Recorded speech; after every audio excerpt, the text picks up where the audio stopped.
The world's climate scientists tell us that the highest safe level of emissions would be around 350 parts per million of carbon dioxide and greenhouse gases in the atmosphere. We're already at 400.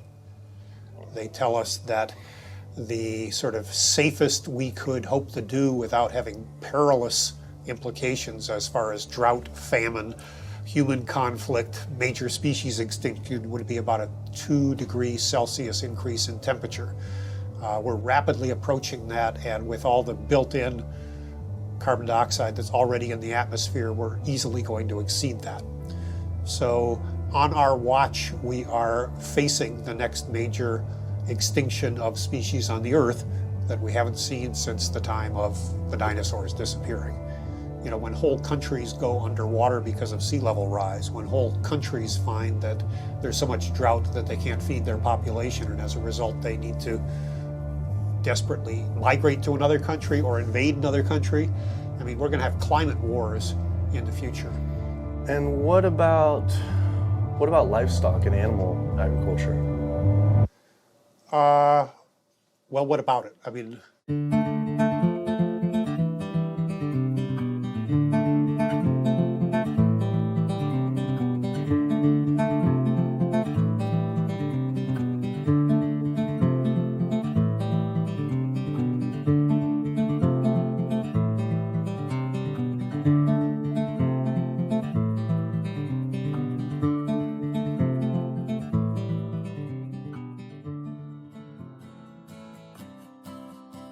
My name's Kip.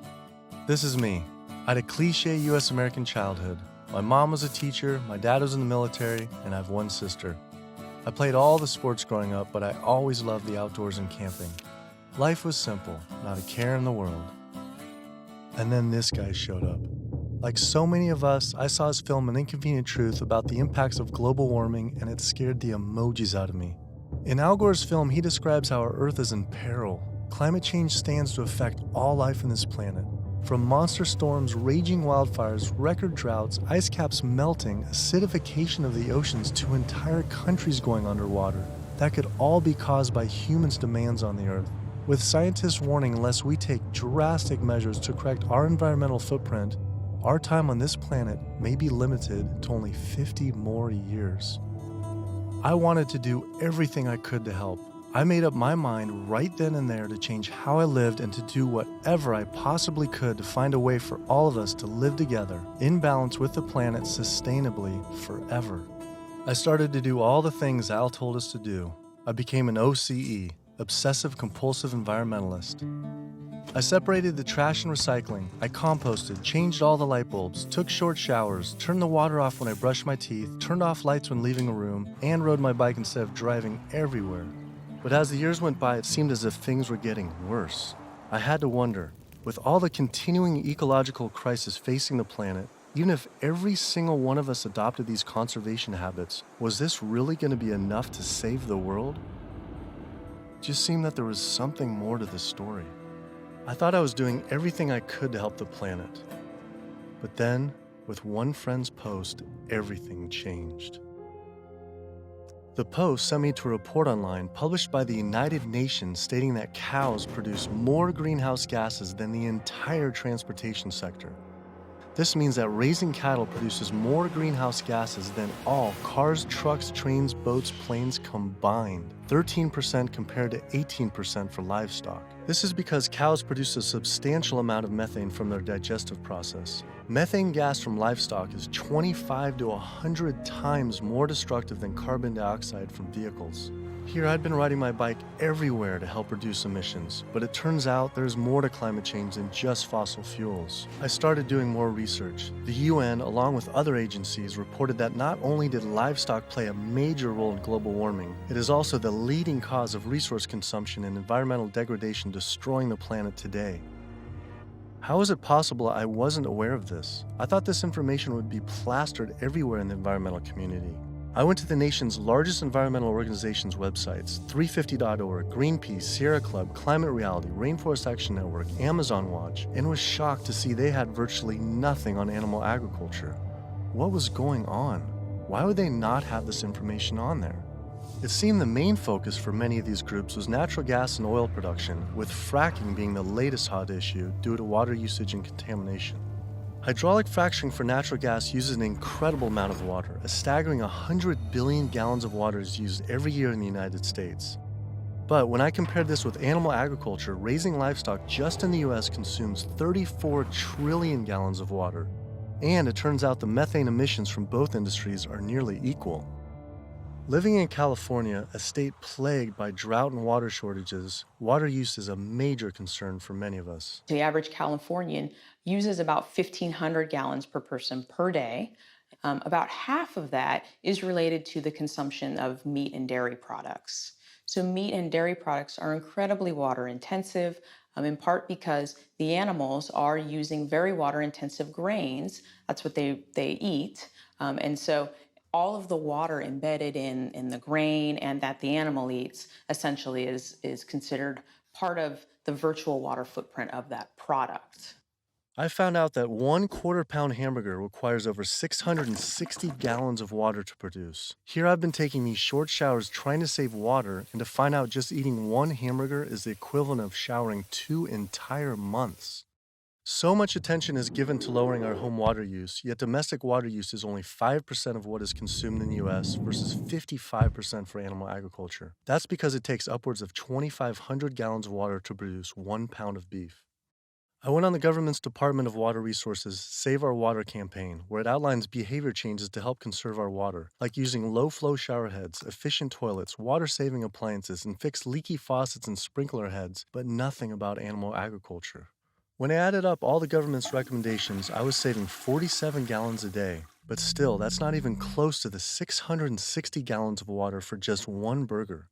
I wanted to see if I could somehow talk with the government about this. Just calling to see if we could schedule an interview.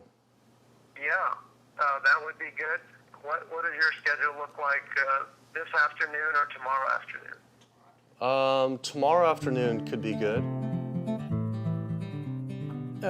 For the urban environment, there are a lot of things that can be done. Indoor, using low-flow shower heads, low-flow faucets, efficient toilets, efficient water using appliances.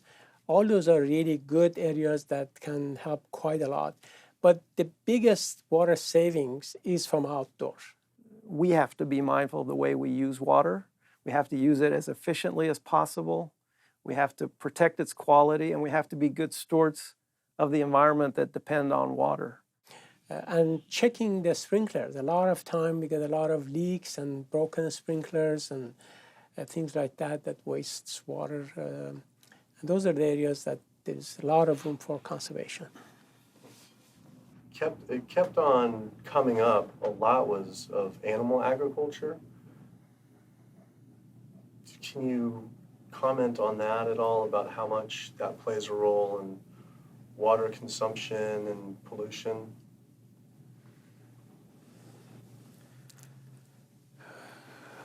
That's, that's not my area. There's one study that found that 1 pound of beef, 2,500 gallons of water. Yeah. Yeah. Eggs is 477 gallons of water, and cheese almost 900 gallons. I mean, I guess it's one simple, why isn't it on Save Our Water? Just, it's kind of like if you went to someone's house and my neighbor has a faucet, dripping, and then you see this giant hose turn full blast until 660 gallons of water are shooting out into the street, flooding the entire street. I think I would say, hey, turn that off, please. It seems like it's a huge thing that we could be doing by far more than anything else. Just like, if that is really the case. I think that the water footprint of animal husbandry is greater than other activities. There's no ifs, and, or buts about it. That would be really powerful, just rather than waiting till we're in a drought. What do you think about just starting now, and whoever's in charge of the Save Our Water, hey, let's start encouraging people to eat less meat now, because these studies are coming out. I don't think that'll happen. Why? I don't think that'll happen. Why? Because of the way government is set up here. That's interesting, though. Why though?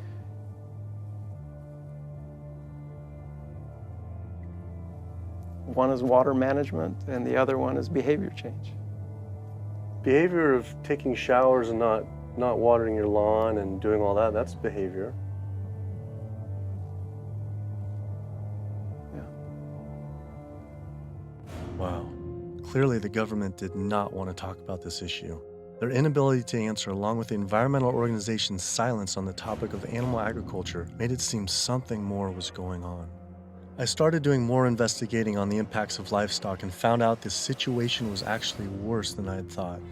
In 2009, 2 advisors from the World Bank released an analysis on human-induced greenhouse gases, finding that animal agriculture was responsible not for 18%, as the UN stated, but was actually 51% of all greenhouse gases. 51%. Yet all we hear about is burning fossil fuels. This devastating figure is due to clear-cutting rainforests for grazing, respiration, and all the waste animals produced.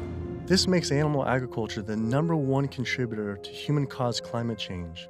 But not only that, I found out raising animals for food consumes 1/3 of all the planet's fresh water, occupies up to 45% of the Earth's land, is responsible for up to 91% of Amazon destruction, is a leading cause of species extinction, ocean dead zones, and habitat destruction. Yet, the world's largest environmental groups that are supposed to be saving our world didn't mention this anywhere. I had to speak with environmental organizations to find out why they weren't addressing this issue. I sent off dozens of emails, made call after call, spent hours on hold. Days became weeks and weeks became months, and for some reason, no one wanted to talk to me about this. So bizarre. I supported these organizations for so long and now was met with silence. I was, however, able to connect with a handful of environmental authors and advocates that were willing to address this issue. I took my old trusty van, Super Blue, out of retirement and hit the road.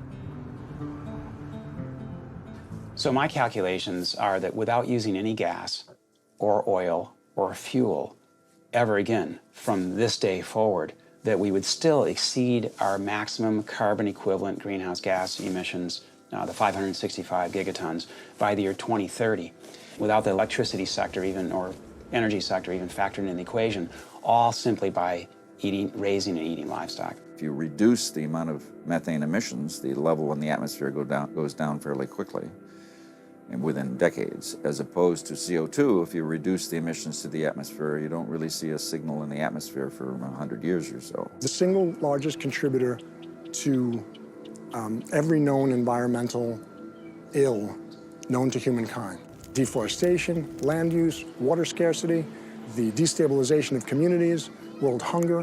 The list doesn't stop. It's an environmental disaster that's being ignored by the very people who should be championing.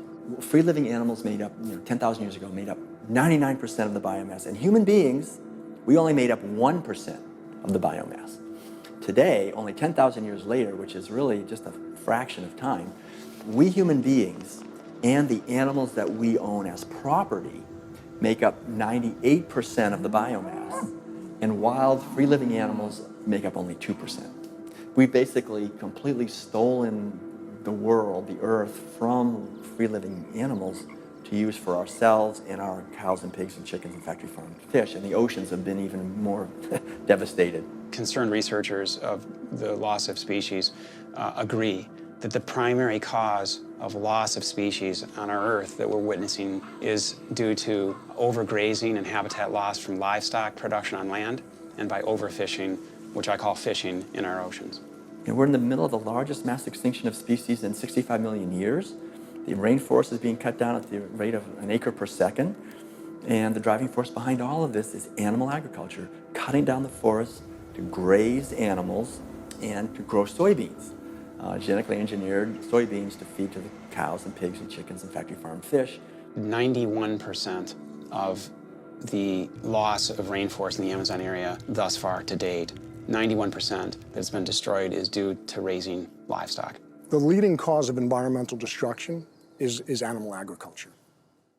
I just couldn't understand why the world's largest environmental organizations were not addressing this when their entire mission is to help protect the environment. But that's the thing too, is they say, use less coal, ride your bike.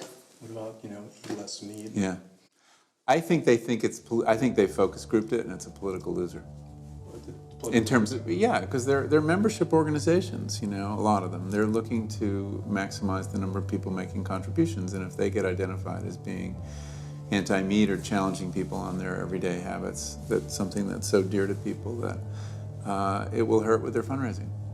They do not want to address the primary driving cause of environmental devastation, which is animal agriculture, because they're businesses and they want to make sure that they have a reliable source of funding. I went invited to a meeting with Al Gore and some years ago now, and made these methane arguments, and he was really pushed back.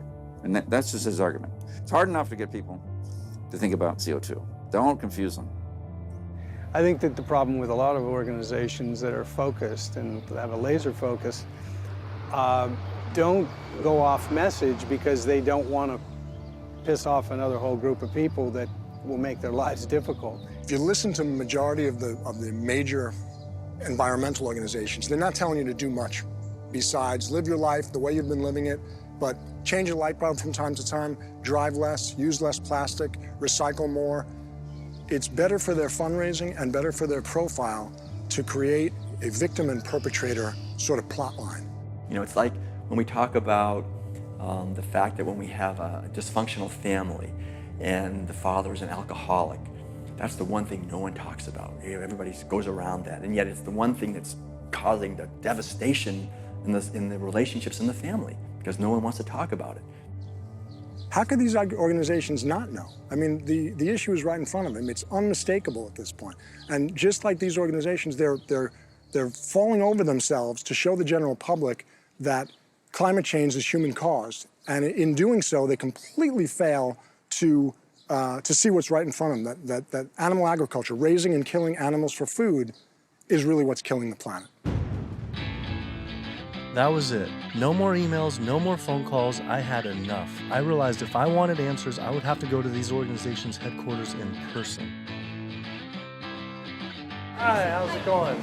We're doing a full-length feature documentary, and it's on sustainability and animal agriculture plays a role. And we're seeing if we can talk to David Barr.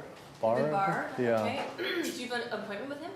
We've been trying for it's almost 2 months, and we haven't even had one receptive email or anything. So we're seeing if we can just set something up. Let me just get They sent out their PR person instead. She refused to be filmed and told us to turn off the camera, but promised someone from their rainforest, ocean, and climate change departments would all speak with us, finally.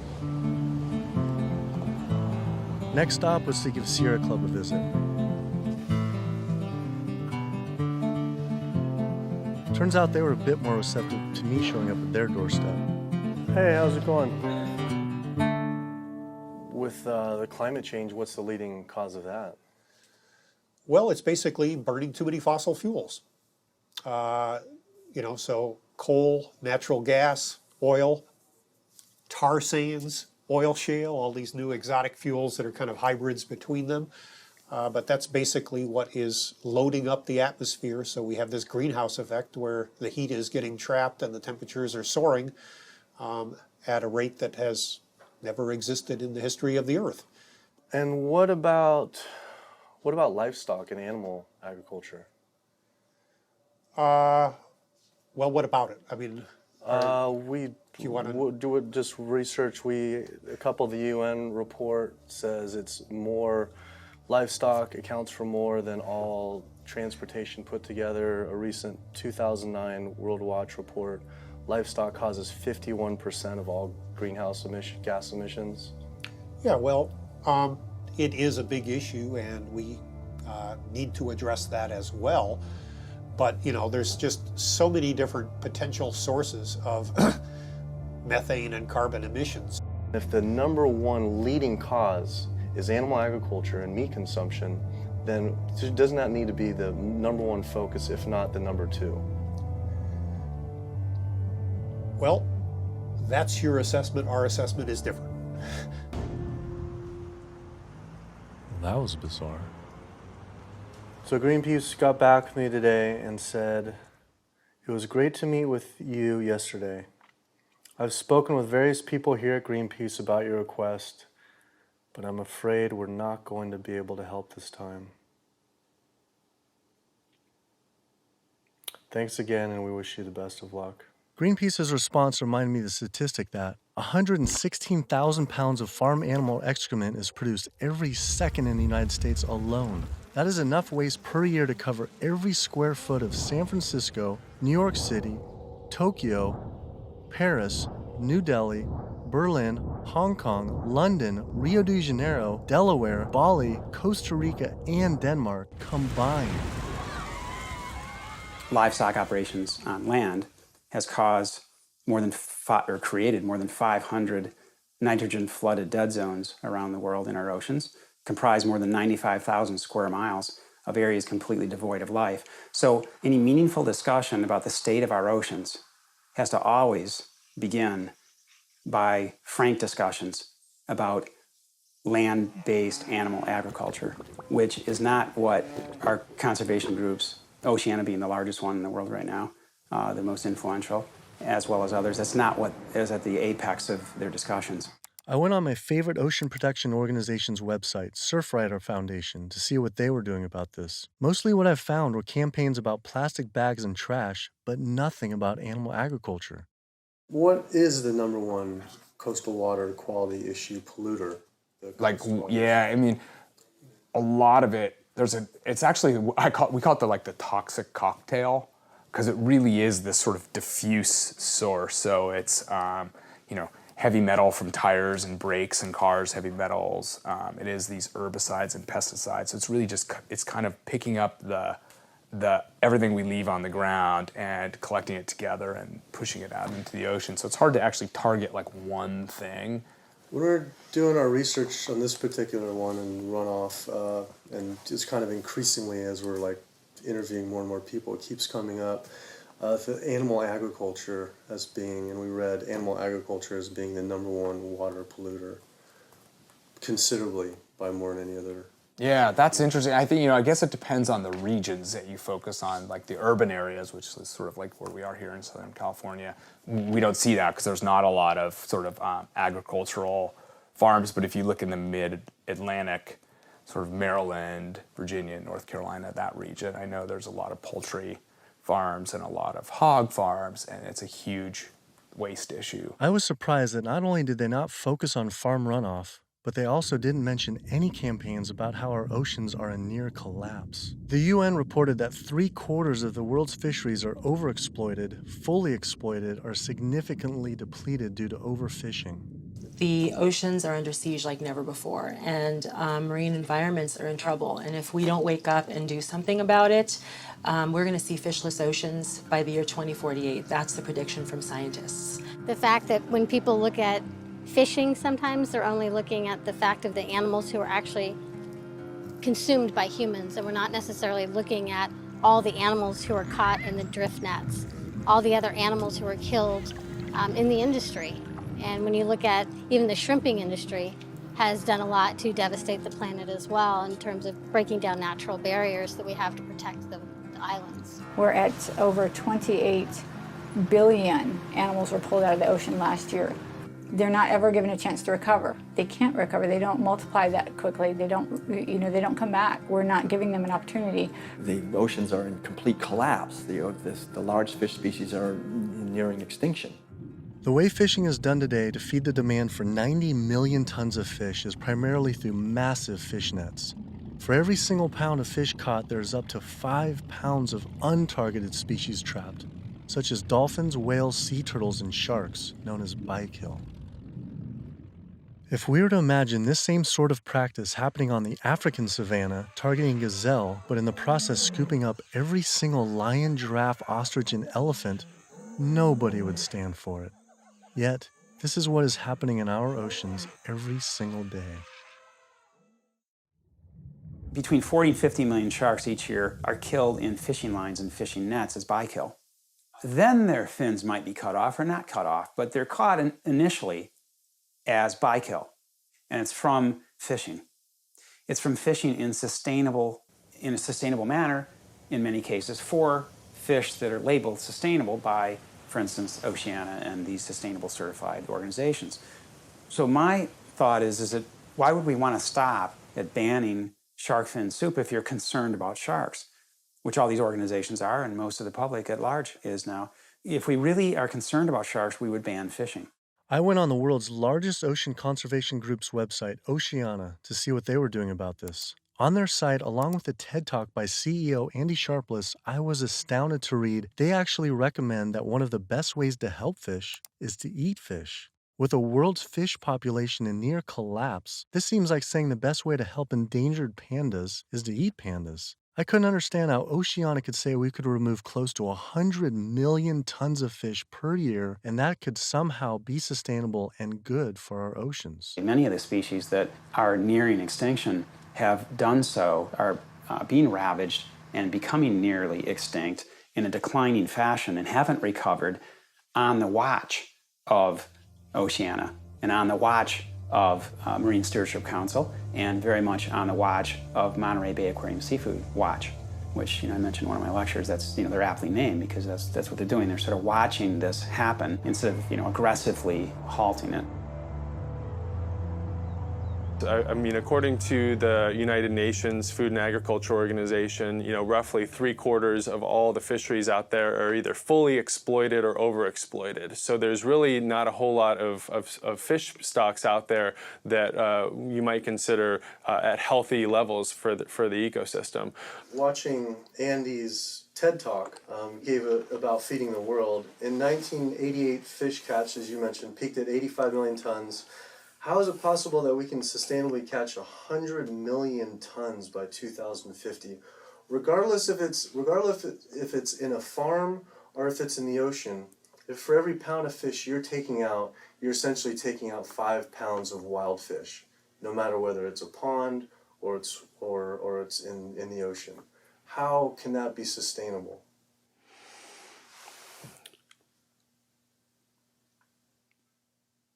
The ultimate question, right, is that there is a tremendous amount of natural production that is basically coming out of the oceans all the time.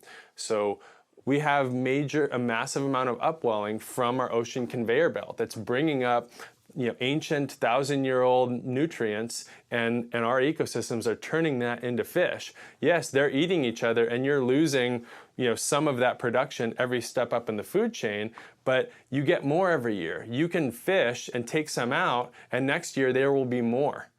And if we do that right without ultimately hitting the fundamental driver, it's sort of like living off the interest, right? As long as you don't bring your principal down, right, if you're investing in something, as long as you're not hitting into that principal and your principal remains high, you could potentially live off the interest forever. And that's the basic idea with fish. With our population right now, what we're doing is if it's 75% depleted, the fishery is now depleted. And it's a good analogy with money. We're not living off our interest. We're in extreme debt. And if our population who's trying to live as a family on the same amount of money, and it's increasing 35% to 9 billion people, right. Isn't it just, hey, we got to stop spending money? Yeah. We need to stop eating fish. Well, if you could bring the principle back. Fishing of any type is depleting not only the species, but you get into this serial depletion where one fish species will be minimized and the fishing industry for that fishery will move on to the next species. And it's called serial depletion, it's aptly named. And in the process, so the fish are being lost, not only the species is being lost, but the next in line is being lost, and then the mechanism is still extremely destructive. So they're losing the fish species, but it needs to be kept in mind they're also destroying habitat. I think they came up with this term, sustainable fishing, to make ourselves feel good about eating fish and continuing to take fish out of the oceans, when in fact, really, it's Sea Shepherd's position that there is no such thing as sustainable fishing. Seafood is not a protein source for a sustainable protein source for the feeding of the planet, of the people on the planet. It's just not. People don't want to hear it because that makes them feel like they have to take action. They have to stop doing something, and a lot of people don't want to, and people don't want to, they don't want to put it out there because it's uncomfortable. They don't want to propose to tell people what to do, but we're at a point where we all have to be cognizant and we have to realize and we have to take an action. Our founder, Captain Watson, likes to say, if the oceans die, we die. That's not a tagline, that's the truth. Perhaps the only other ecosystem that is being destroyed at such a rapid rate are the world's rainforests. Our global rainforests are essentially the planet's lungs. They breathe in CO2 and exhale oxygen. An acre of rainforest is cleared every second, and the leading cause is to graze animals and grow their feed crops. That is essentially an entire football field cleared every single second. And it is estimated that every day, close to 100 plant, animal, and insect species are lost due to rainforest destruction.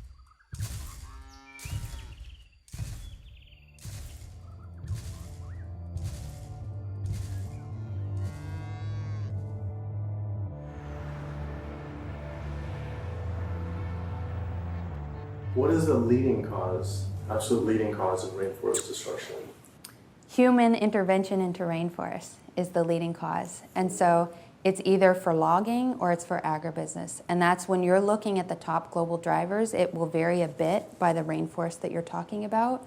But the way that we're choosing to use these natural resources on a large industrial scale is the leading driver. When I went on Rainforest Action Network's website, I couldn't believe I didn't see anything about cattle. But I did see they had a large campaign against palm oil. Palm oil plantations are causing tremendous deforestation in the Indonesian rainforest.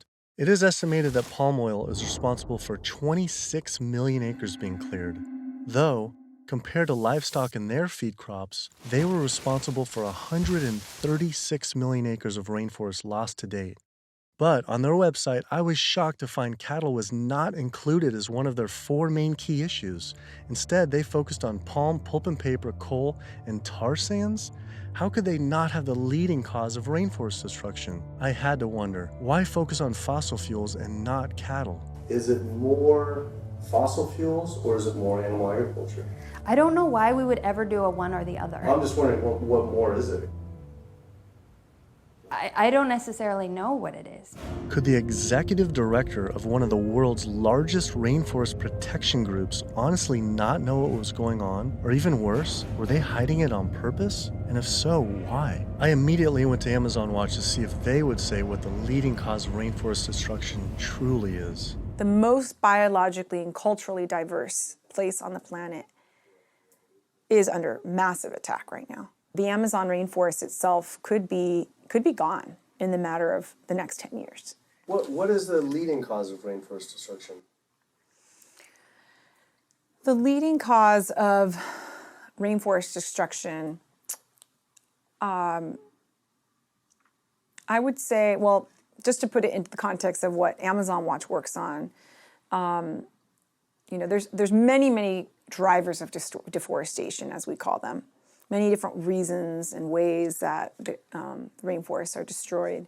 The ones that cause the most damage and are the most widespread are mega projects, such as oil and gas pipelines, such as mining projects, such as mega dam projects. We're not talking about... I felt like I was going in circles with all these groups, as if I were stuck in some strange cowspiracy twilight zone where no one could talk about cows. I couldn't believe these organizations just wouldn't say what the leading cause of rainforest destruction truly is. I had to ask one more time. It's hard to say what is a leading cause of deforestation of the Amazon because they're all destructive: oil and gas, mining, dams, agriculture. But in terms of land use, in terms of the amount of land that is destroyed by when we talk about, in comparison, all those different causes of deforestation, what is causing the most trees to fall, for example? I think it would definitely be agriculture. Unfortunately, one of the biggest causes of deforestation definitely in the Brazilian Amazon, is agribusiness, cattle grazing, and soy production in particular. This is really what's going on. Why do you think that's like no Greenpeace or no one's really saying the whole story? The whole story about one of the main cause of deforestation. Yeah.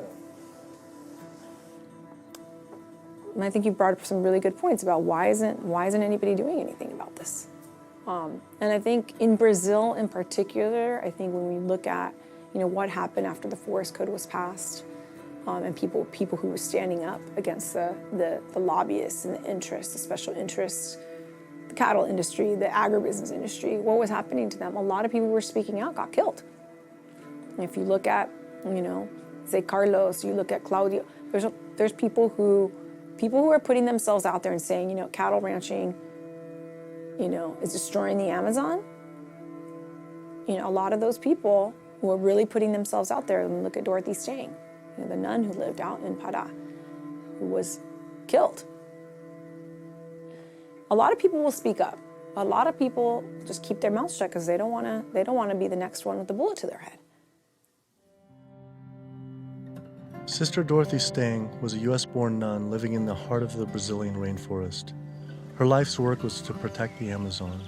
She spoke out openly against the destruction of rainforests from cattle ranching for years. Walking home one night, she was brutally gunned down at point-blank range by a hired gun from the cattle industry.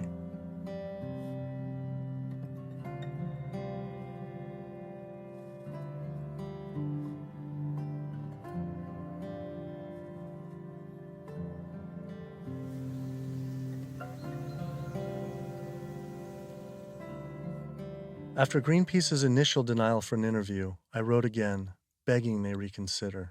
Greenpeace got back again and said again, I'm afraid we've explored the options here in terms of helping you and are not going to be able to be involved this time. You mentioned you were also speaking to Oceana. I'm sure they'll be able to give you some great quotes about ocean-related issues. Thanks again for thinking of us. Unbelievable. With Greenpeace unwilling to be interviewed, I had to find a different avenue for answers. There's something really fishy going on over there.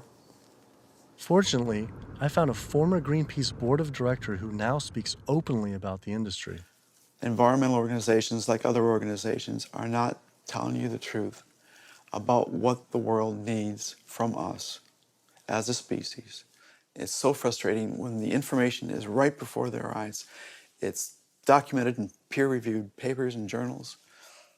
It's there for everybody to see, but the environmental organizations are refusing to act.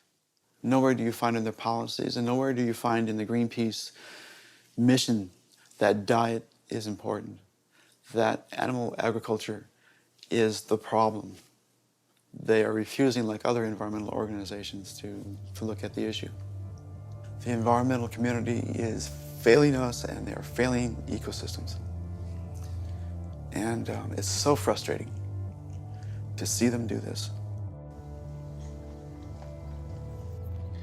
NRDC, the Earth's best defense. All right, so here they actually do have a few things on animal agriculture.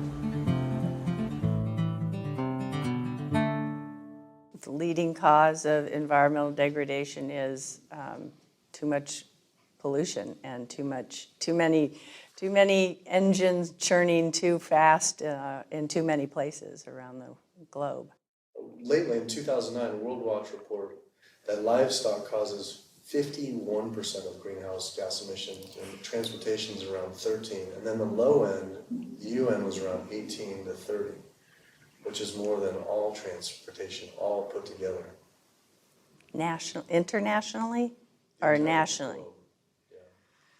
Yeah, I think energy production and transportation are still major sources. So I think, I guess I'm not going to comment on that because I'm not familiar with those numbers. So it's, don't quote me on this, but that's cow farts. That's what, I think what that is. I think that's cow farts.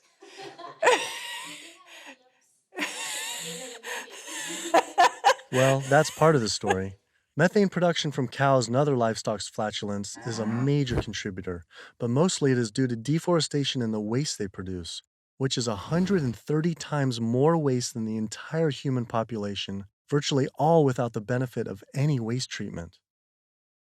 NRDC absolutely, as I said, has a big food program. In fact, we just, every year we do the Growing Green Awards, and we recognize food innovators. And this last year, one of the awardees was a sustainable pork producer, actually, that doesn't use any antibiotics, and also the antibiotic use that industrial food production in the United States uses right now. Is, you know, we're giving the majority of antibiotics in the United States are administered to healthy livestock. I wanted to visit one of these sustainable farms. I found the Markegard grass-fed beef farm on the lush, misty California coast.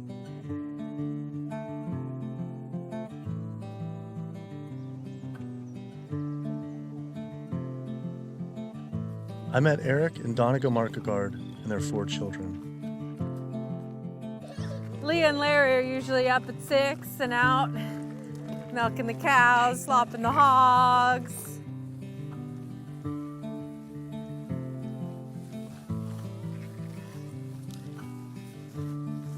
Altogether, we graze about 4,500 acres.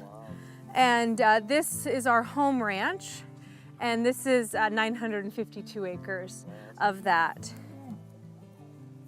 On average, it's about 1 cow or cow and a calf per every 10 acres.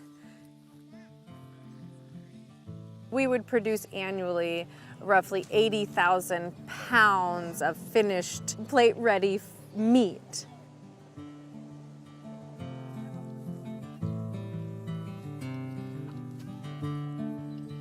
We keep about 10 pigs in roughly a 50-acre area, and we move them around in 10-acre pastures.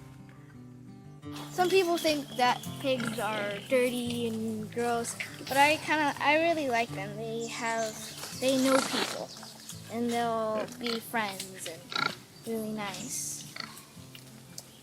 And they could be like your best friend, or could be like your sister. See?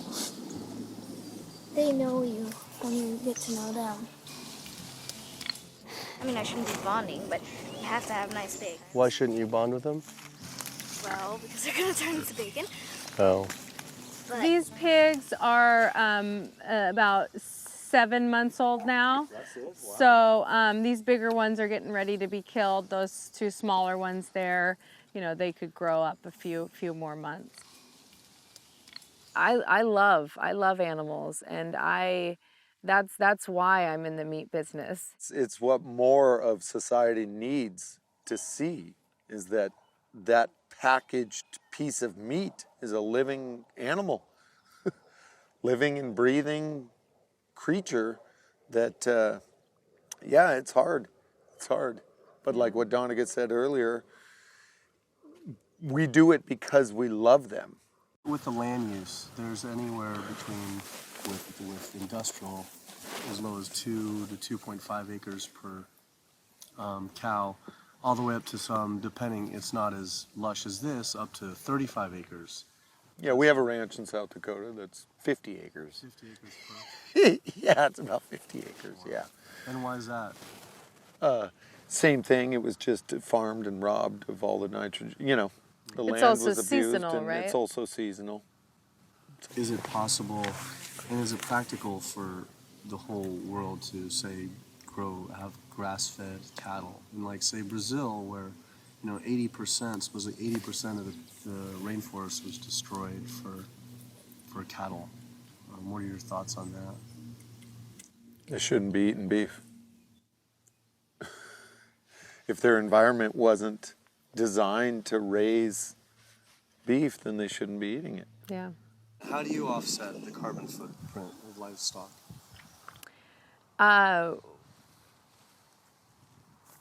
We don't feel like livestock have a carbon footprint. I left there feeling confused. And as far as grass-fed beef not having a carbon footprint, it actually sounded like it could make sense until I added up the numbers on land use and population. If we were to use the Markegard model of raising animals, which requires 4,500 acres producing 80,000 pounds of meat, the average American eats 209 pounds of meat per year. If that was all grass-fed beef, only 382 people could be fed on their land.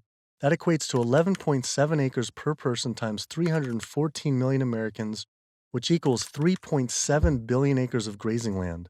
Unfortunately, there are only 1.9 billion acres in the U.S.'s lower 48 states. Currently, nearly half of all United States land is already dedicated to animal agriculture.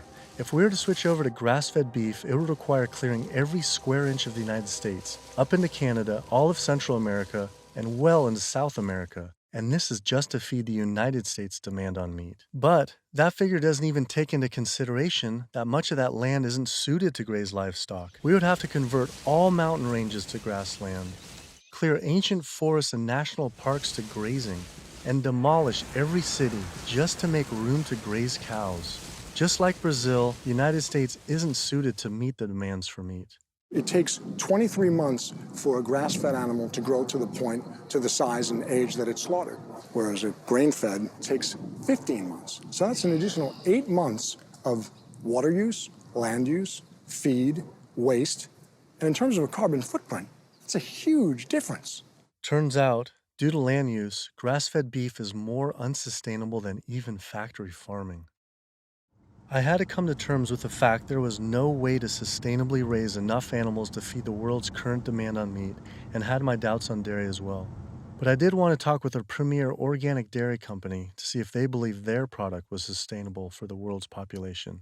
It requires a lot of inputs to produce milk. The feed, the water, the land, it does. And it may not be practical to expect that there can be enough dairy production produced in a sustainable way to feed the entire world. I just don't think that that's necessarily a given. I think it's maybe too much to expect that the world can be fed with dairy in a sustainable way. I don't know the answer, but common sense would say that's a long shot. I was shocked to hear such an honest answer. If this is what the dairy's CEO would say, I wonder what the farmer would claim. Based on their marketing, it seemed their farms were an oasis for cows.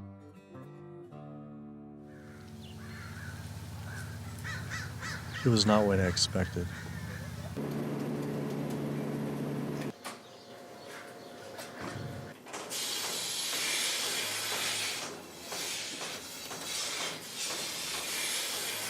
Typically, a cow will eat 140 to 150 pounds of feed a day. 40 to 50 pounds of feed every day. And then she's also going to drink between 30 and 40 gallons of water.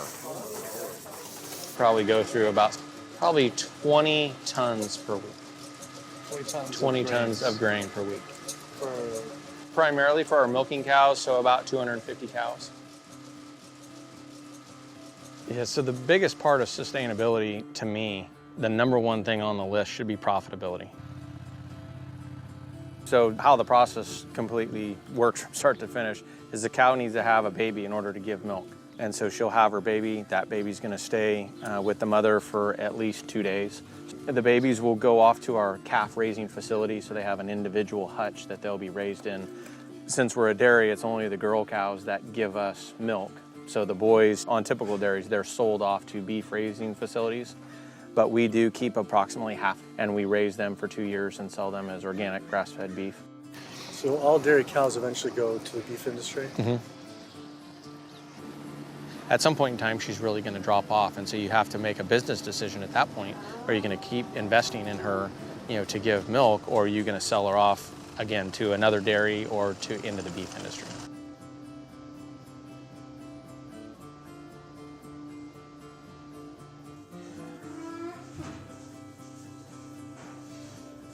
There's very few places on this planet that have this type of environment. But the demand on dairy-based protein in the world is only going to increase.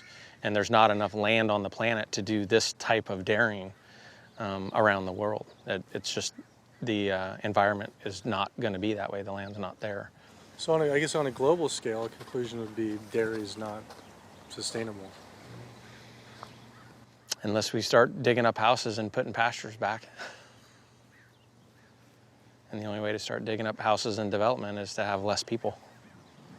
We only know that population is going to continue to grow. So that means more commercial dairying, I'm sure.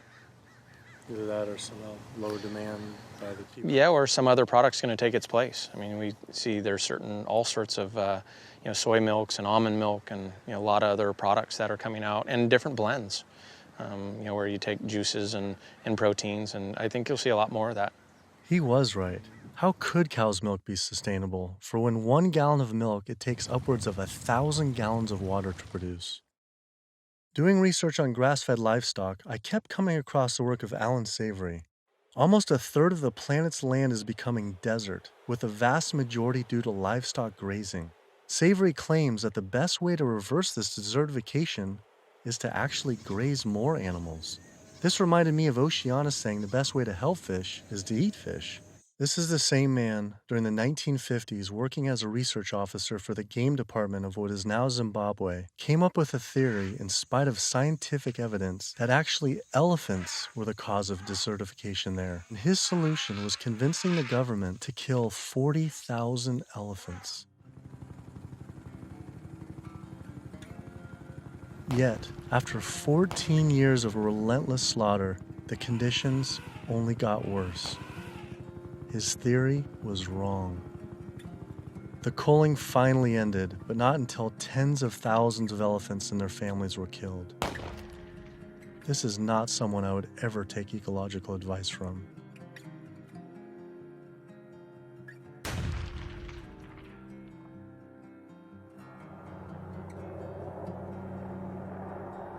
It turns out the cattle industry is having the same effect on wildlife in the United States. The government has been rounding up horses en masse, and we now have more wild horses and burros in government holding facility, 50,000 wild horses and burros in government holding facilities than we have free on the range. Basically, you have ranchers who get to graze on our public lands for a fraction of the going rate. So they're getting like this huge tax subsidy. It's about 1/15 of the going rate.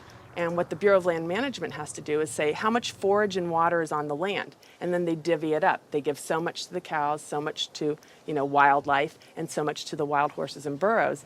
And what we see is the lion's share of the forage and water is going to the livestock industry. And then they scapegoat the horses and burros and say, oh, there are too many horses and burros, let's remove them. I always tell people that wild horses and burros are just one of the victims of the management of our public lands for livestock, because we also see the predator killing going on. We know wolves are now being targeted by ranchers to get rid of wolves. USDA has aircraft, and all they do is aerial gunning of predators. So all a rancher does is call up and say, I've got a coyote here. They'll come over and they'll shoot the coyote, or they'll shoot the mountain lion, or they'll shoot the bobcat. And this is all for ranching. In Washington State, after cattle were found to be attacked on public lands where they were grazing under permit, Washington State decided to kill the entire wedge pack of wolves. And those wolves were not introduced. They had in-migrated from Canada, but they're no longer there. It starts at the local level with the Bureau of Land Management, but then it goes all the way to Congress. And we see Congress sitting there willing to allow this type of mismanagement of our public lands to continue. It is the insistence of and the lobbying power of the animal agriculture industry that continues to see wolves killed, continues to see an insistence that predators be maintained at a low level that does not benefit ecosystems. I've seen so many pieces of land, I've looked at so many environmental assessments from the Bureau of Land Management where they say the rangelands are not meeting standards. And they say straight up, livestock grazing is a cause for not meeting range standards, and yet they will continue to allow livestock grazing. They're at the very core of making sure that cougars are treed by hounds, and that wolf packs are run down, and that hunting seasons are opened up year-round, and that traps are set so that they can suffer. If anyone cares about wild horses and wildlife and public lands and the environment, you can't ignore the livestock, the impact, the negative impact that livestock raising is having on our public lands in the West. I've added up the costs of animal food production that the producers don't actually bear themselves. These are the hidden costs or the externalized costs that they impose on society. And those are in categories like healthcare, environmental damage, subsidies, damage to fisheries, and even cruelty. If you take those externalized costs, which are about $414 billion, if the meat and dairy industries were required to internalize those costs, if they had to bear those costs themselves, the costs of the retail prices of meat and dairy would skyrocket. So a $5 carton of eggs would go to $13. A $4 Big Mac would go to $11. The problem with these externalized costs being imposed on society is that whether you eat meat or not, whether you're an omnivore or an herbivore, you are paying part of the costs of somebody else's consumption. So that when somebody goes into a McDonald's and buys a Big Mac for $4, there's another $7 of costs that's imposed on society. I'm paying that. You're paying that, whether you eat meat or not. When you really look at who's benefiting and who's lobbied for this system of agriculture, it's the largest food producers in the country and the largest meat producers. And once they become so large and wealthy, then they can dictate the federal policies around producing food because they have so much political power. Was this why Al Gore, even during his vice presidency, never addressed the issue of animal agriculture and failed to talk about it in his film, An Inconvenient Truth, or his organization, the Climate Reality Project? Was this truth just too inconvenient for even him? I felt let down by the man who inspired me on this entire path. I knew I needed to talk to an animal agriculture lobby group to see what they had to say. If they could silence the government, are they influencing and possibly have connections to these environmental groups as well? Animal Agriculture Alliance, one of the biggest livestock lobby groups in America, has agreed to an interview. Greenpeace won't give us an interview, but Animal Agriculture Alliance has agreed to an interview. Now that is saying something. People hear the word GMOs, and that's a really scary term. And again, I think agriculture has kind of struggled to explain what that means. But in reality, what we've done is to use technology to make advancements in how we raise crops and how we raise animals. We're not going to feed the world, going back to how it was 100 years ago, where all the animals were, pasture fed. We didn't just move animals inside and just implement these large vertically integrated systems because of sustainability. It certainly reduces the environmental impact while improving animal well-being and food safety. So they're saying that animals like it just as much being inside, say the chickens and the cows like being just as much inside as pastured grass-fed? In a lot of cases, it's been a significant improvement in their well-being, just in terms of the amount of care they can get, individualized care. Does the meat and dairy industry ever support or donate to environmental nonprofits? I don't know that I would want to comment on that. Yeah, I don't. I don't know. I don't know that we would know what they donate to or don't donate to. Does meat and dairy industry ever support or donate to, say, Greenpeace?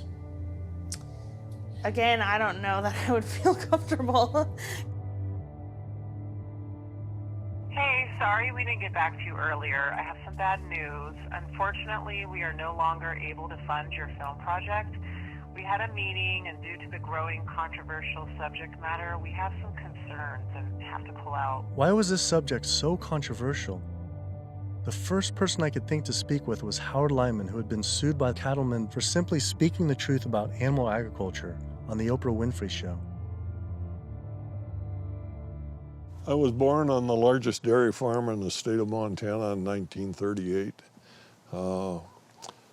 Grew up my entire life on a livestock farm, went to Montana State University, got a degree in agriculture, came back and started a mega agricultural endeavor where I had 10,000 acres of crop, 7,000 head of cattle, and about 30 employees. So I spent 45 years of my life in animal agriculture, and so I've been there, done that. When I was on the Oprah show, we had the food disparagement law. Now, the food disparagement law, in my opinion, was unconstitutional, but what it basically said, that it was against the law to say something you knew to be false about a perishable commodity. I didn't say anything on the Oprah show I thought to be false. I went there and told the truth. Now, it took 5 years and hundreds of thousands of dollars to end up extricating myself from the suits from the cattle industry.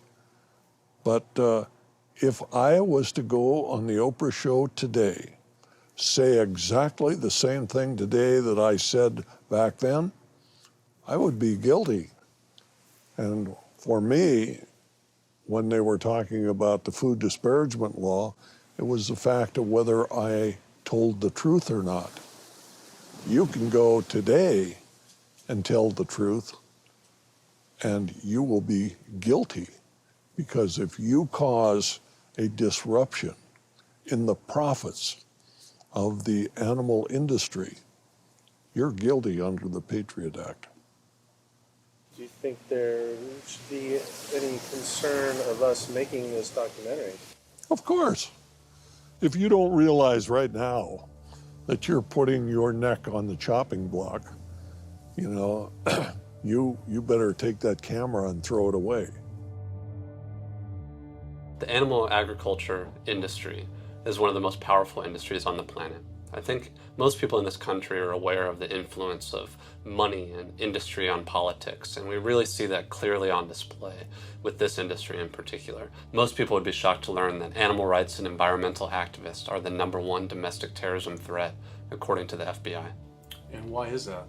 It's a difficult question to answer, why these groups are at the top of the FBI's priorities. I think a big part of it is that they, more than really any other social movements today, are directly threatening corporate profits. You know, when we try to find out how factory farms and how animal agriculture is polluting the environment, they try to claim exemptions to that information, either under national security terms or public safety, trademark issues, business. It's a business secret. We've seen all these attempts to keep people in the dark about what they're actually doing.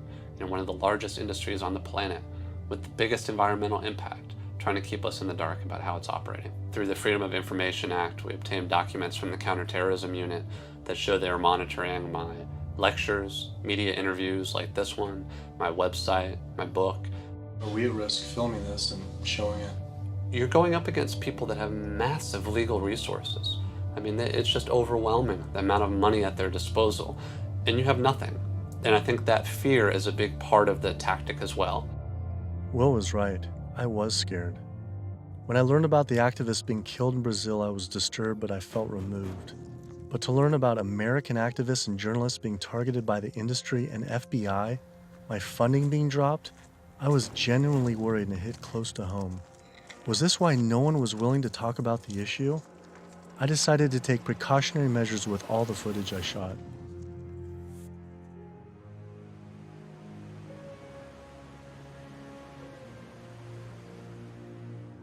I was beyond frightened to imagine what could possibly happen if I pursued this subject any further. It seemed the only decision to make was to put down the cameras and walk away. But then, I realized this issue was way bigger than any personal concern I could ever have for myself. This was about all life on Earth hanging in the balance of our actions. Now you either live for something or die for nothing. And I actually had no choice all along. I decided then to surrender not to fear from a secret, but rather to a cause towards truth. I couldn't be like these environmental organizations and sit silently while the planet was being eaten alive right in front of our eyes. I had to stand up and continue on.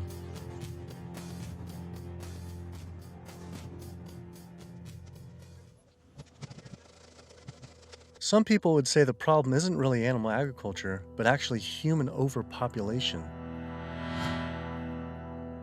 In 1812, there were 1 billion people on the planet. In 1912, there were 1.5 billion. Then, just 100 years later, our population exploded to 7 billion humans. This number is rightly given a great deal of attention, but an even more important figure when determining world population is the world's 70 billion farm animals humans raise. The human population drinks 5.2 billion gallons of water every day and eats 21 billion pounds of food. But just the world's 1.5 billion cows alone drink 45 billion gallons of water every day and eat 135 billion pounds of food. This isn't so much a human population issue, it's a human eating animals population issue. Environmental organizations not addressing this is like health organizations trying to stop lung cancer without addressing cigarette smoking. But instead of secondhand smoking, it's secondhand eating, which affects the entire planet. We're growing enough food right now in the world to feed between 12 and 15 billion people. We only have 7 billion people. We have roughly 1 billion people starving every single day. Worldwide, 50% of the grain and legumes that we're growing, we're feeding to animals. So they're eating huge amounts of grain and legumes. And in the United States, it's more like closer to 70, 80, depending on which grain it is, about 90% of the soybeans. 82% of the world's starving children live in countries where food is fed to animals in the livestock systems that are then killed and eaten by more well-off individuals in developed countries such as the US, UK, and in Europe. The fact of it is that we could feed every human being on the planet today an adequate diet if we did no more than take the feed that we are feeding to animals and actually turn it into food for humans. And so somebody trying to justify GMOs, that's like trying to give a drowning man a drink of water. You can produce, on average, 15 times more protein from plant-based sources than from meat on any given area of land, whether it's using the same type of land, whether it's a very fertile area in one area of the world or it's an area that's depleted. If we would reduce the amount of meat we're eating and dairy and eggs, we could allow all these monocropped fields of genetically engineered corn and soybeans to revert back to forest again, to be habitat for animals. You know, anytime somebody tells you that we can't grow food for humans on the land that we're growing feed for animals, this is somebody that is smoking the #1 crop out of California. The fact of it is, if you can grow corn to stuff down the throat of an animal, you can actually grow corn and feed it to a human. You encourage people to eat less meat and for the tremendous resources required and the toll on the environment. And on the animals. And on the animals. And the workers in the system. And it's a brutal system at every level. As the world population continues to grow to almost 9 billion people, do you foresee someday that we might just completely have to stop eating meat altogether? I don't know that we'll completely stop. I think that the amount of meat eaten will decline. There's no way to support 9 ounces per person per day, which is what Americans are eating now. If the Chinese alone decide they want to eat that much, and they've decided they want to eat that much, we just can't. We don't have enough world to produce the grain to generate that much meat.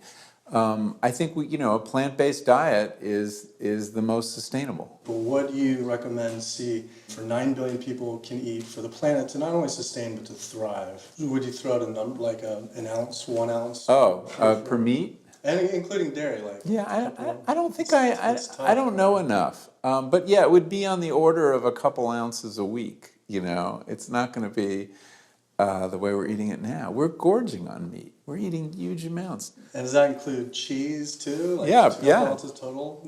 Yeah, cheese and milk. 2 ounces a week. Only 2 ounces a week seem like nothing. People could probably raise that in their own backyard. Maybe backyard farming was a sustainable solution. I have 42 ducks. I started off with 3 ducks 3 years ago, and then those burdened into a population. I buy a 75-pound bag of seed, and that seed bag will last me right now about 2 weeks. The ducks now that we're going to be culling are about 2 years old. When you're living with them, they get used to you. They're not intimidated or whatever, and so they make all their vocal sounds like natural. Go down. Easy, easy, easy, easy. Okay. Now we're gonna keep you. Run. These two go first. Being smart-wise, compared to a chicken, they're probably the same.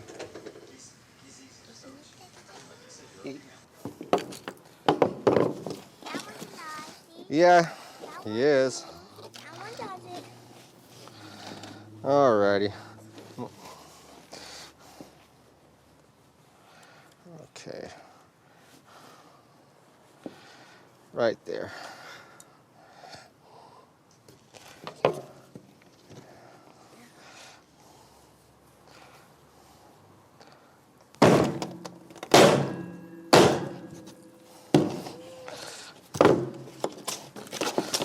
That's going to be a little gruesome. How could that still be alive? They're not. That's nerves, a nerve reaction. 5 years old or something like that, I think it was, the first time my dad came out and made us watch as we did rabbits. And we'd raise probably a couple dozen rabbits each year. And then we would take those rabbits and skin them and clean them up and keep them for food. As a young kid, I was kind of, I don't want to say it was hard, but it was kind of, from my memory, because some of the rabbits I had named, so it was kind of like you're like going, but after doing it a couple of times, you kind of just learn it's just something that has to be done.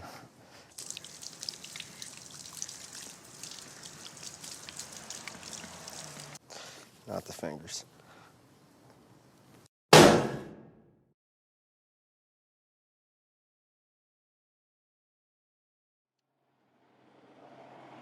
I just can't do it. I don't think I could have someone else do it for me. If I can't do it, I don't want someone else doing it for me. And then sustainability, for sustainability, 75 pounds is 2 pounds per, so it's a pound per week per duck.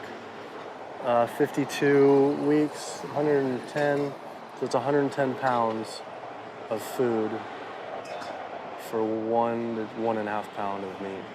So on a sustainability issue, it's 100 to 1. And that grain gets, who knows where that grain comes from. But I mean, when it gets to this point, it's not even about sustainability. It was just, I don't feel real good inside. It's the first time I've ever seen that. So, kind of, yeah. I had been so caught up in the destruction caused by animal agriculture, I realized I had never truly dwelled on the obvious reality that every one of these animals was killed.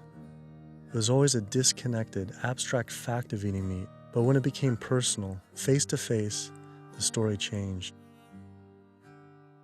I had already scheduled weeks in advance to film another backyard slaughter of a chicken that stopped producing eggs.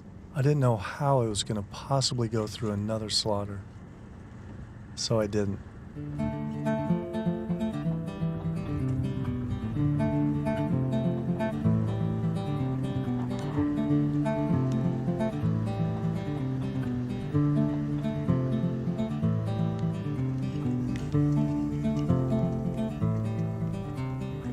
Animal Place is a farm animal sanctuary in Northern California that focuses on rescuing animals from the animal agriculture industry. A lot of people don't realize that meat breed chickens, like this guy behind us, they're generally slaughtered at about 42 days old, whereas chickens that are bred for egg production are killed when their productivity starts to decrease, when they start laying less eggs. And that generally happens about 18 months to 20 months. It doesn't matter if you buy caged eggs, eggs from hens on cage-free farms or free-range farms or pasture-based farms. Hi, Carol. It doesn't matter.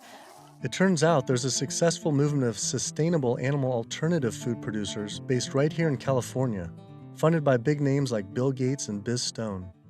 When you imagine all those egg-laying hens eating all that soy and all that corn, you have an energy conversion ratio at about 38:1. Whereas alternatively, you can find plants. And you can grow those plants and you can convert those plants into food. And the energy conversion ratio for the plants that we're using to replace the eggs is about 2:1 compared to 38:1 for eggs. So our explicit goal is to have the maximum amount of impact by creating this new model that makes the global egg industry entirely obsolete. We're making the Omega products and proving that we can make better tasting food that's great for you, and it takes 1/20th of the land and resources that dairy do. If I could tell you that you could have the fiber structure of meat, the satiating bite of meat, the protein, and all the nutritional benefits of meat without actually having animal protein itself, and by doing that, you could address climate change, you could address the human health epidemics that we're seeing, you could address animal welfare, and you could address natural resource conservation, would you make the change? But what if people just ate less animal products, like going meatless on Mondays? When you go meatless on Monday, if you ascribe to that campaign, you're essentially contributing to climate change, pollution, depletion of our planet's resources, and your own health then on only 6 days of the week instead of 7. You're creating a false justification, clearly a false sense of justification for what you're doing on those other 6 days of the week. So in other words, we really shouldn't be resting on our laurels of what you do right only 1/7 of the time.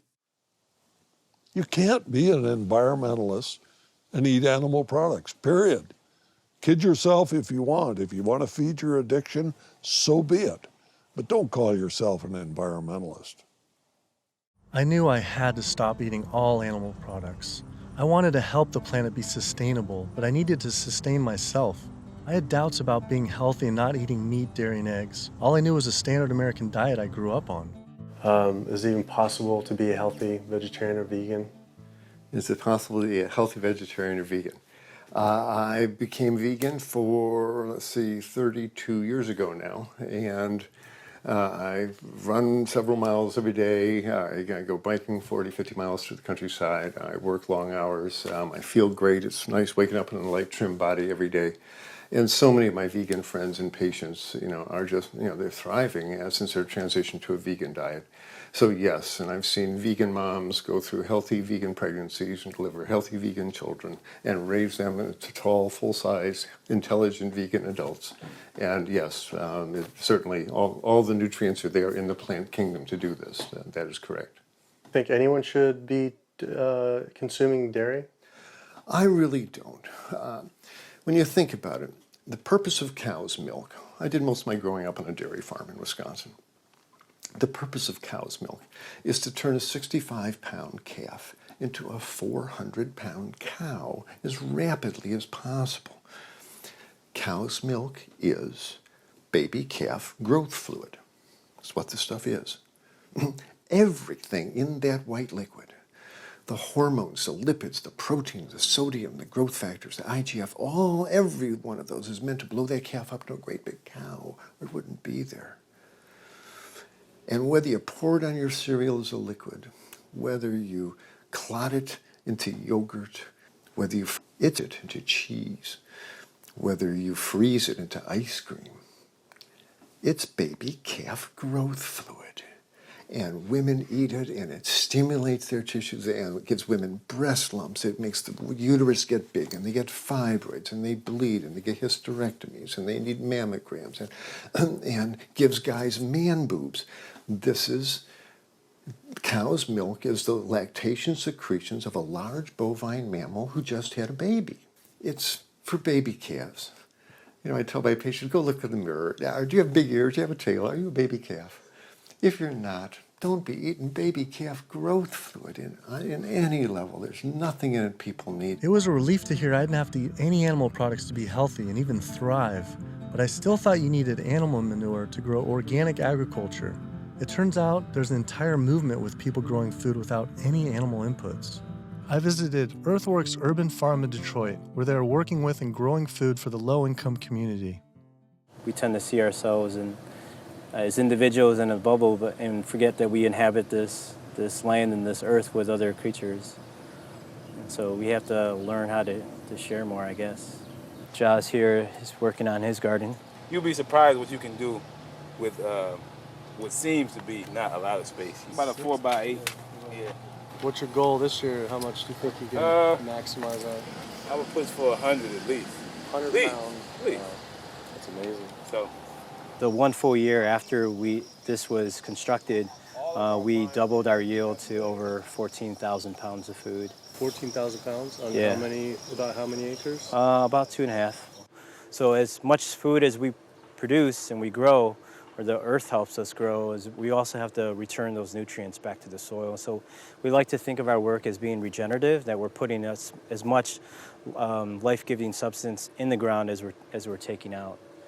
So just kind of healthier and safer to use vegetarian or vegetable composting and stuff? Yeah, that's what we found. But also because it takes less time, and it's a lot easier to manage. A lot easier, yeah. Yeah. And the soil's just as rich. No. Yeah, absolutely. Not only is it veganic more compassionate, it's also more efficient. And in a society with this many billions of people, we need to be as efficient as possible. Some people might go back and say, if we embrace this primitive approach of only wild animals everywhere, and we go back to like a hunter-gatherer system, that sounds great. But that was 10 million people on the entire continent. Maybe a little bit more, a little bit less, no one really knows. Today, now, we have what? We have 320 million in the US, 25 million in Canada, another 100 and so many million in Mexico. So North America is up to almost 450 million people. Trying to figure out a way to bring animal agriculture in balance with 450 million hungry people is impossible. This is amazing. I didn't believe it when I first learned it, but 216,000 more people are born to the planet every day. Every day. It's extraordinary. But what's really extraordinary is you need, per day, 34,000 new acres of farmable land. It's not happening. To feed a person on an all plant-based vegan diet for a year requires just 1/6 of an acre of land. To feed that same person on a vegetarian diet that includes eggs and dairy requires 3 times as much land.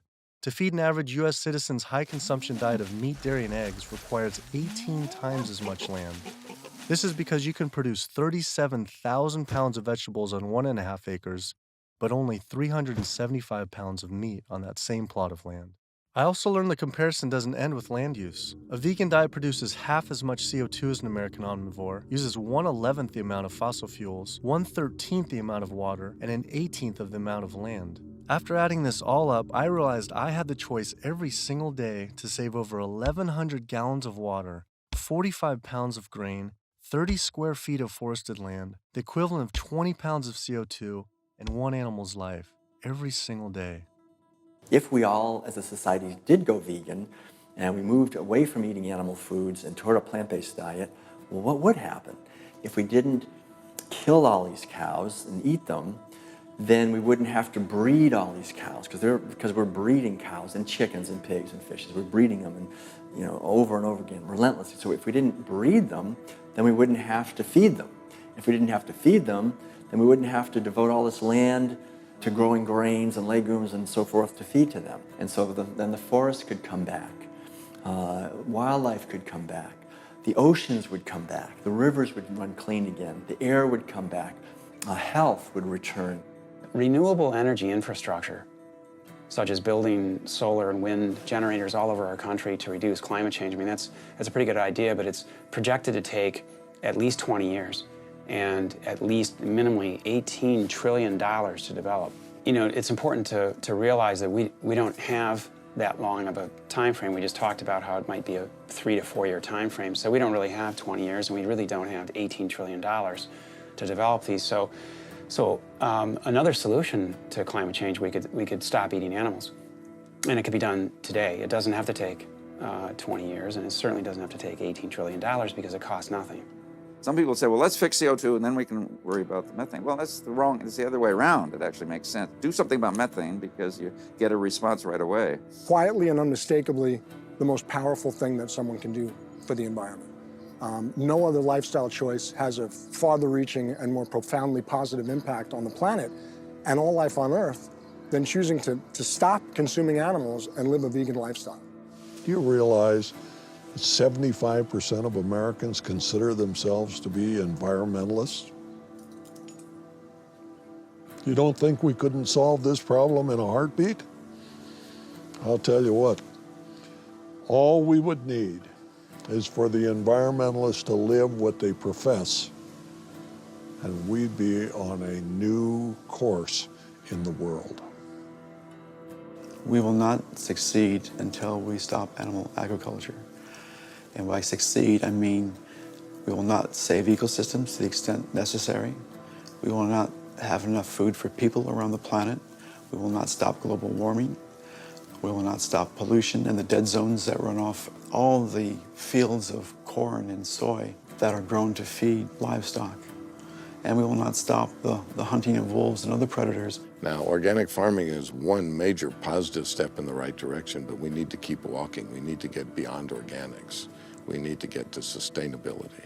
When you take the animal out, well, you also take the greenhouse gas issue out, and you take the food safety issues out, and you take some of the other externalities related to food scarcity out. But one thing that's amazing is, I think you put our values back in. You put values like compassion and integrity and kindness, values that are natural to human beings. You put that in. You build that back into the story of our food. And I think as this begins to progress, I think it also helps people to pause before they eat that egg, before they eat that steak, before they eat that chicken nugget, and ask themselves, is that really what they want? Or do they actually want something more? I had to come to the full conclusion the only way to sustainably and ethically live on this planet with 7 billion other people is to live an entirely plant-based vegan diet. I decided instead of eating others to eat for others. At first, like these environmental groups, I was afraid of what it'd mean to change, but now I embrace it. All this talk about sustainability sounded like our planet was on some sort of life support, and I don't want her to simply survive or to sustain, but to thrive. Life today is not about sustainability, it's about thrivability. She's given so much to us for so long, it was time to give back. 108% of everything we have. It felt good. It was in alignment. And we see this movement not just about providing cheaper, inexpensive food that everyone can have, but also a spiritual move.